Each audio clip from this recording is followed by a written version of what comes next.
एक पंडित जी थे। वे रोज घर घर जाकर भागवत गीता का पाठ करते थे। एक दिन उन्हें एक चोर ने पकड़ लिया और कहा, तेरे पास जो कुछ भी है मुझे दे दो। तब पंडित जी बोले कि बेटा, मेरे पास कुछ भी नहीं है। तुम एक काम करना, मैं यहीं पड़ोस के घर में जाकर भागवत गीता का पाठ करता हूं। वो यजमान बहुत दानी लोग हैं। जब मैं कथा सुना रहा होऊंगा, तुम उनके घर में कहाँ जा रहे हो? वो आपको लूट लेगा।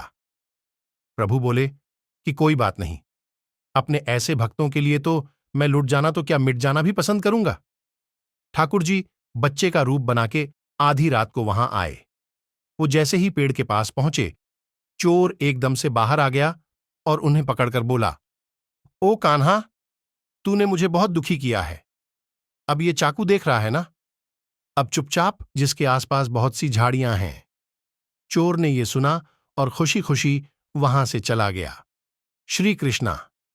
वो चोर अपने घर गया और अपनी बीवी से बोला कि आज मैं एक कान्हा नाम के बच्चे को लूटने जा रहा हूं।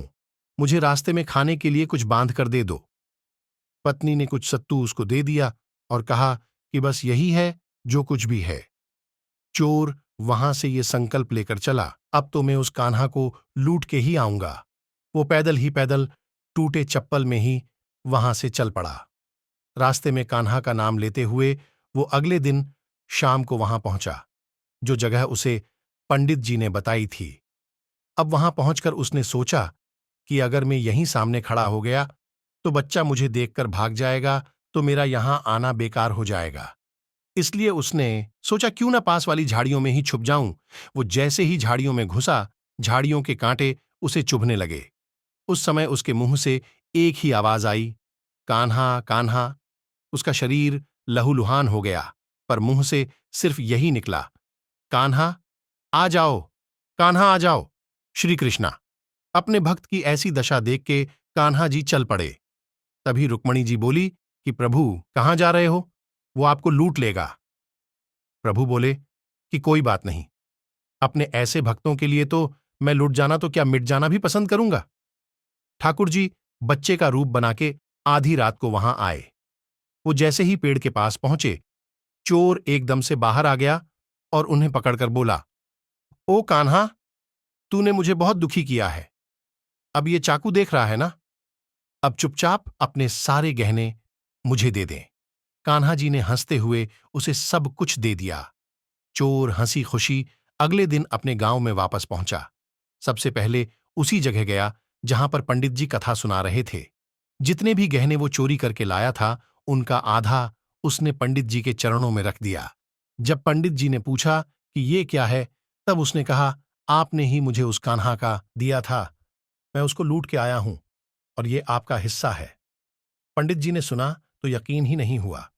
वे बोले कि मैं इतने सालों से पंडिताई कर रहा हूं, वो मुझे आज तक नहीं मिला। तुझ जैसे पापी को कान्हा कहां से मिल सकता है? चोर के बार बार कहने पर पंडित जी बोले कि चल, मैं भी चलता हूं तेरे साथ वहां पर। मुझे भी दिखा कि कान्हा कैसा दिखता है, और वो तुझ जैसे पापी को कान्हा कहां से मिल सकता है। चोर के बार बार कहने पर पंडित जी बोले कि चल, मैं भी चलता हूं तेरे साथ वहां पर। मुझे भी दिखा कि कान्हा कैसा दिखता है, और वो दोनों चल दिए। चोर ने पंडित जी को कहा कि आओ मेरे साथ, यहां पे छुप जाओ। दोनों का शरीर लहूलुहान हो गया और मुंह से बस एक ही आवाज निकली, कान्हा कान्हा आ जाओ, ठीक मध्य रात। कान्हा कान्हा आ जाओ। ठीक मध्य रात्रि कान्हा जी बच्चे के रूप में फिर वहीं आए। दोनों झाड़ियों से बाहर निकल आए। पंडित जी की आंखों में आंसू थे। वे फूट फूट के रोने लग गए।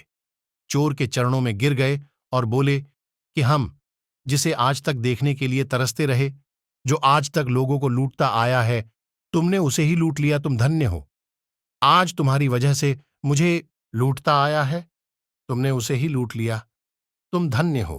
सभी को राधे राधे। कहानी पसंद आई है, लाइक करो, सब्सक्राइब करो और शेयर करो अपने दोस्तों को, और सभी को शेयर करो ताकि वो भी सुने और आनंद लें।